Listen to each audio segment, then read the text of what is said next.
Oh, so Dragon was actually a Marine? Oh, alright. Well, looks like him and Akainu definitely boxing.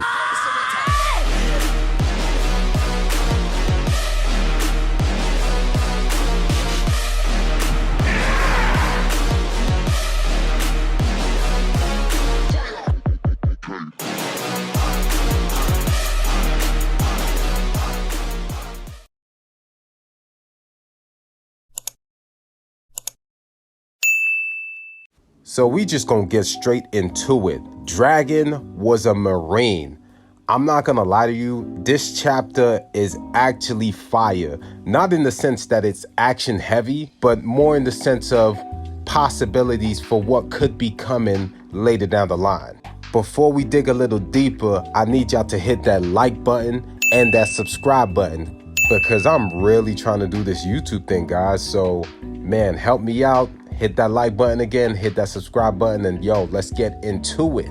I literally loved reading everything about Kuma's past in this chapter, but right now we're gonna focus on Dragon. I think for me, Dragon kind of takes priority. Dragon next to Akainu, outside of knowing that he's Garp's kid and he's Luffy's dad and he's the leader of the Revolutionary Army, we don't really know much about him. I mean, there's nothing much that's been confirmed about him. Dragon confirms that he left the Marines because he found no justice there, and it makes sense because the level of animosity that Akainu has towards Dragon is literally inhuman. Dragon lives rent-free in Akainu's mind. Think about it.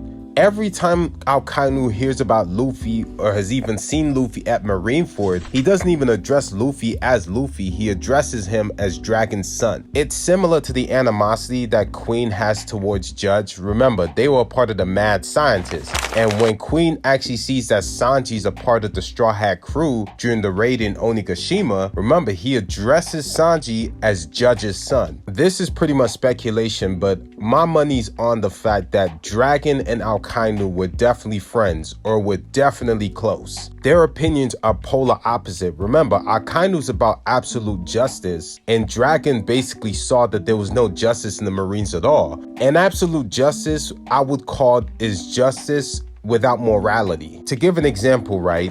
Remember in Marineford when Kobe actually stood up to Akainu? At that point in the war, the Whitebeard pirates had lost their will to fight, and the Navy were just endlessly sacrificing soldiers. And of course, Kobe stood up to Akainu. Akainu was ready to end Kobe's life in that moment if it wasn't for Shanks. I would categorize this as basically there's no line that Akainu won't cross if it doesn't mean not getting the job done. So this man will literally do anything as long as he gets his job done. To bring it back to Dragon and Akainu, I feel like that they were definitely very close at one point in time, who probably had the same vision, but because of the things that Dragon had seen at the time, it led him to believing that there was no justice in the Navy, which led him to leave.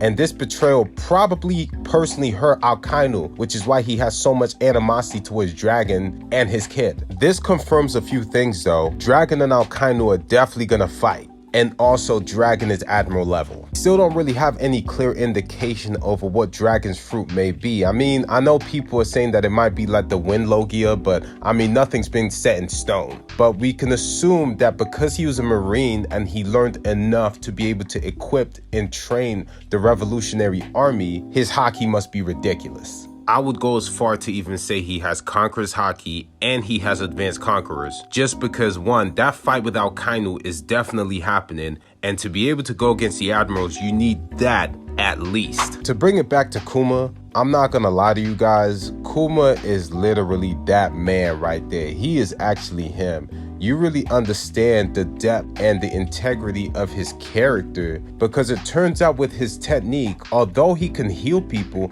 it's only temporary. If the pain that's been extracted from the individual is left alone, it eventually goes back to the original person. So Kuma would extract the pain of others, and they didn't actually know that at the end of that whole session, he would then take on all that pain, and he would do this on a weekly basis. And it makes the moment with Zoro and and Zoro taking Luffy's pain a lot more wholesome, because Kuma didn't just do it to just test Zoro. He wanted to test his integrity as a person because he had been through that himself. And it really makes you sit there and look at what kind of person Kuma is overall. And honestly, man, he's definitely one of the most deepest characters. The only person who knows that he's taken on everybody else's pain is actually Jenny. And Jenny actually has deep feelings for him, to the point where Jenny asked Kuma to marry her. And it's funny because Kuma declines, right? Not because he doesn't care for her bag, but it's because he remembers what happened between his parents, and he doesn't want that to happen to Jenny. As far as I know, the conversation between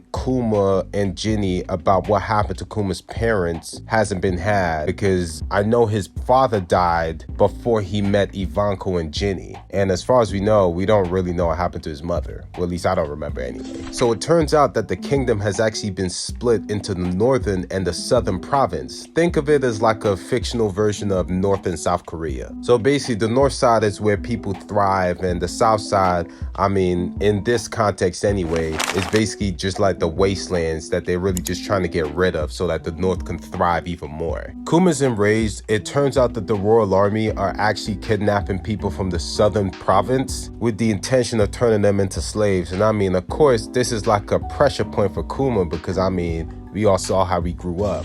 And at this point, he pretty much chooses violence. He ends up in jail to end up finding that Dragon actually overthrows the king of the country, and he's rescued by Dragon and Ivanko. Ginny and Kuma join the Revolutionary Army, but have been allocated to different factions. I also like that in this chapter there are multiple time skips, so we see just about enough to get enough context to understand the situation, but we're not there for too long. So Ginny and Kuma's factions are about to meet up and whatnot, but word actually gets back to Dragon that Ginny's actually been captured. She's definitely gonna get rescued because her and Kuma haven't had Bonnie yet. So, but I am wondering what actually happened to Ginny though, because we don't really see anything about her in the story at all.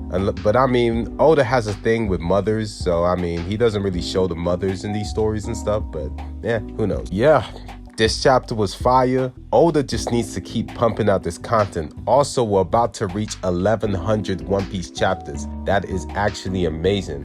That's all for me. Like, comment, subscribe, and I'll holler at y'all later, man. Peace.